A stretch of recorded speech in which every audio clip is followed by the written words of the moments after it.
Hi friends, భారతదేశ చరిత్ర పుటల్లో కొన్ని పేజీలు స్వర్ణాక్షరాలతో లిఖించి ఉంటాయి.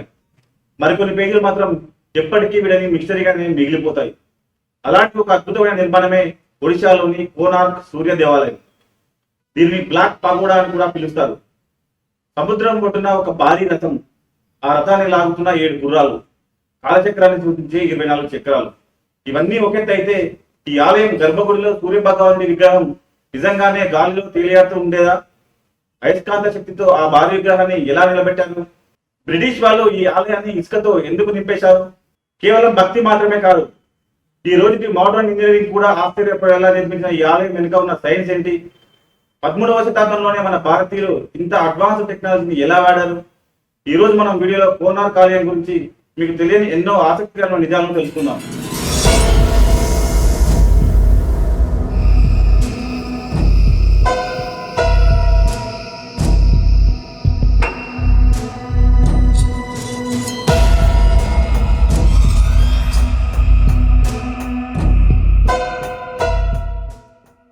గాల్లో తేలే విగ్రహం, ఇది నిజమేనా? కోనార్క్ గురించి వినగానే అందరికీ ముందుగా గుర్తొచ్చే ప్రశ్న ఇదే. నిజంగా సూర్యుడి విగ్రహం గాలిలో ఉండేదా? దీనికి సమాధానం అవును, ఉండేది. ఇది మ్యాజిక్ కాదు, ప్యూర్ సైన్స్. ఈ ఆలయం నిర్మించేటప్పుడు ప్రధాన గోపురం పైన భారీ అయస్కాంతాన్ని అమర్చారు. కేవలం పైన మాత్రమే కాదు, గర్భగుడి కింద కూడా మరో అయస్కాంతం ఉండేది. గోడల చుట్టూ ఇనుప పలకలను ఒక పద్ధతి ప్రకారం అమర్చారు. ఈ మ్యాగ్నెటిక్ అరేంజ్మెంట్ వల్ల ఒక స్ట్రాంగ్ ఫోర్స్ క్రియేట్ అయ్యేది. ఈ శక్తి మధ్యలో సూర్య భగవానుడి ప్రధాన విగ్రహం ఏ ఆధారం లేకుండా గాలిలో నిలబడేది. భక్తులు లోపలికి వెళ్ళగానే దేవుడు గాలిలో కనిపించేసరికి మైమర్చిపోయేవారు. మరి ఇప్పుడు అది ఏమైంది?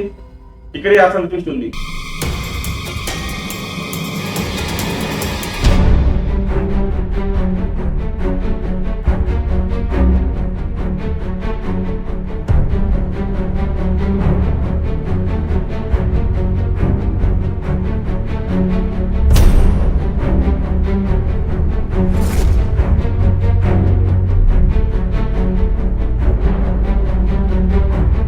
ఒకప్పుడు భారతదేశానికి వ్యాపారం కోసం వచ్చిన పోర్చుగీస్ నావికులు ఈ ఆలయాన్ని చూసి భయపడ్డారట. సముద్రంలో ప్రయాణించే వారి నౌకల దిశను చూపించే కంపాస్ కోనార్క్ ఆలయం దగ్గరికి రాగానే పనిచేయడం మానేసేది. ఆలయం పైన ఉన్న భారీ అయస్కాంతం నౌకలను లాగేస్తుందని, దీనివల్ల తమ నౌకలు ప్రమాదంలో పడుతున్నాయని వారు భావించారు. ఆ భయంతోనే పోర్చుగీస్ వాళ్ళు ఆలయం పైభాగాన ఉన్న ప్రధాన అయస్కాంతాన్ని తొలగించారు. ఆ కీ స్టోన్ తీసేయడంతో ఆలయం బ్యాలెన్స్ దెబ్బతింది. గోడలు బీడలు వారాయి. గాలిలో తేలియాడే విగ్రహం కింద పడిపోయింది.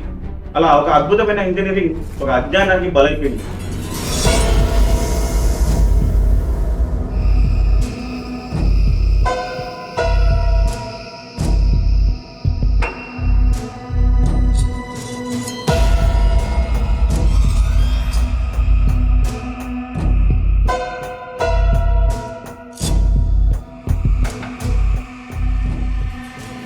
అయితే దీనిపై చరిత్రకారులు భిన్నవాదం ఉన్నాయి. కానీ మ్యాగ్నెటిక్ థియరీ మాత్రం చాలా బలంగా వినిపిస్తుంది. మరి చరిత్ర ఏం చెబుతుంది? దీనిని ఎవరు కట్టారు? ఈ అద్భుతమైన కట్టడాన్ని ఎవరు నిర్మించారు? మనం 13వ శతాబ్దంలోకి వెళ్ళాలి. తూర్పు గంగా వంశానికి చెందిన రాజు ఉదరి నరసింహదేవ ఈ ఆలయాన్ని కట్టించారు. సుమారు 1250వ సంవత్సరంలో దీని నిర్మాణం జరిగింది. ఈ ఆలయం కట్టడానికి దాదాపు 1200 మంది శిల్పులు రాత్రింబవలు కష్టపడ్డారు. అలా కష్టపడితేనే ఈ నిర్మాణం పూర్తి కావడానికి 12 ఏళ్లు పట్టింది. ఈ కోనార్క్ నిర్మాణం వెనుక ఒక విషాద కథ కూడా ఉంది. ఆలయ నిర్మాణం పూర్తవుతున్న సమయం అది. కానీ ప్రధాన గోపురం పైన కలశం పెట్టడం ఎవరి వల్ల కావడం లేదు. ప్రధాన శిల్పి బిసు మహారాణా చాలా ఒత్తిడితో ఉన్నాడు. కలశం పెట్టకపోతే 1200 మంది శిల్పుల తలలు తీసేస్తారని రాజు ఆజ్ఞాపించాడు.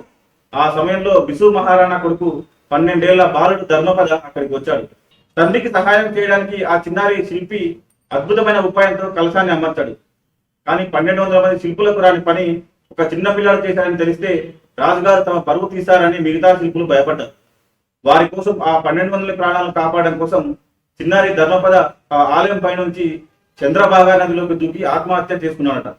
అందుకే కోనార్క్ ఆలయాన్ని ఇప్పటికీ అసంపూర్ణ నిర్మాణంగానే కొందరు భావిస్తారు. కాలచక్రం, అద్భుతమైన టైం మిషన్, ఈ గుడిని ఒక రథం ఆకారంలో కట్టారని మనకు తెలుసు. సూర్యుడు 7 గుర్రాల రథంపై వస్తాడు కాబట్టి ఈ గుడికి ముందు 7 భారీ గుర్రాల విగ్రహాలు ఉంటాయి. ఈ వారంలోని 7 రోజులకు సంకేతం. ఇక ఆలయానికి ఇటువైపు 12, అటువైపు 12, మొత్తం 24 చక్రాలు ఉంటాయి. ఇవి కేవలం అలంకారం కోసం పెట్టినవి కావు. ఇవి ఒక్కొక్కటి ఒక్కొక్క గడియారం. ముఖ్యంగా ఈ చక్రాల ఆకులు సండాయిల్లా పనిచేస్తాయి. చక్రం మీద పడే సూర్యుడి నీడను బట్టి సమయం ఎంత అయిందో ఖచ్చితంగా చెప్పవచ్చు. నిమిషాలతో సహా టైం తెలుసుకోవచ్చు. ఇప్పటికీ అక్కడ గైడ్స్ సూర్యకాంతి సాయంతో టైం ఎలా చూడాలో చేసి చూపిస్తుంటారు. మన పూర్వీకుల ఖగోళ విజ్ఞానానికి ఈ చక్రాలే నిదర్శనం. మరి ఆలయం ఎందుకు కూలిపోయింది? బ్రిటిష్ వారి పనేనా? ఒకప్పుడు ఆకాశాన్ని తాకుతూ 200 అడుగుల ఎత్తులో ఉన్న ప్రధాన గోపురం ఇప్పుడు లేదు. మనకు కనిపిస్తున్నది కేవలం ముందు ఉండే ముఖ మండపం మాత్రమే. అసలు ప్రధాన ఆలయం ఎలా కూలిపోయింది? దీనికి చాలా కారణాలు ఉన్నాయి. మొదటిది దాడులు. 15వ శతాబ్దంలో బెంగాల్ సుల్తాన్ కాలా పహాడ్ ఈ ఆలయంపై దాడులు చేసి చాలా వరకు ధ్వంసం చేశాడు. ఇక రెండవది ప్రకృతి వైపరీత్యాలు. బలమైన గాలులు, తుఫాన్ల వల్ల కోనార్క్ ఆలయం బాగా దెబ్బతింది. మూడవది వాస్తులోపం. ఇసుక నేల మీద ఇంత భారీ నిర్మాణం చేయడం వల్ల పునాది గుంగిపోయి ఉండవచ్చని కొందరు ఆర్కియాలజిస్టులు అంటారు. ఇక కోనార్క్ ఆలయంలో బ్రిటిష్ వాళ్ళ పాత్ర ఏంటో తెలుసుకుందాం. బ్రిటిష్ వారు ఈ ఆలయాన్ని కూల్చలేదు. నిజానికి వారు దీన్ని కాపాడారు. 1903లో అప్పటి గవర్నర్ జాన్ వుడ్బర్గ్ ఈ ఆలయ పరిస్థితిని చూసి షాక్ అయ్యారు. మిగిలిన కాస్త నిర్మాణం కూడా ఎప్పుడు కూలిపోతుందో అని భయపడ్డాడు. అందుకే లోపల ఖాళీగా ఉంటే కూలిపోతుందని భావించి ఆ ముఖమండపం లోపల మొత్తం ఇసుకను నింపేశాడు. 4 వైపులా రాళ్లతో మూసేశాడు. అలా ఇసుక నింపడం వల్లే ఈ రోజు మనం చూస్తున్న కోనార్క్ ఆలయం ఇంకా నిలబడి ఉంది. అప్పటి నుంచి ఇప్పటి వరకు ఆ ప్రధాన ద్వారం క్లోజ్ చేసే ఉంది. ఇక కోనార్క్ ప్రత్యేకత, దర్శన వివరాలను ఒకసారి చూద్దాం. కోనార్క్ ఆలయం యునెస్కో వరల్డ్ హెరిటేజ్ సైట్. సూర్యుడి మొదటి కిరణం నేరుగా ఆలయ ప్రధాన ద్వారం మీద పడేలా దీనిని నిర్మించారు. ఈ ఆలయం గోడల మీద అద్భుతమైన శిల్పకళ ఉంటుంది. ఇందులో మనుషులు, జంతువులు, యుద్ధ సన్నివేశాలే కాకుండా శృంగార శిల్పాలు కూడా ఉంటాయి. సృష్టి రహస్యం, జీవిత చక్రంలో కామం కూడా ఒక భాగంగా చెప్పడానికి వీటిని చెక్కారు. ఖజురహో తర్వాత అంతటి శిల్పకళ ఇక్కడే కనిపిస్తుంది. ఈ ఆలయ అద్భుతాన్ని చూడడానికి రోజుకు వేల సంఖ్యలో పర్యాటకులు, భక్తులు ఇక్కడికి వస్తుంటారు. సాధారణ రోజుల్లో 3000 నుంచి 5000 మందికి వస్తే సెలవు దినాల్లో ఈ సంఖ్య 10,000 దాటుతుంది. ఇక విదేశీ పర్యాటకులు కూడా ఇక్కడ క్యూ పడతారు.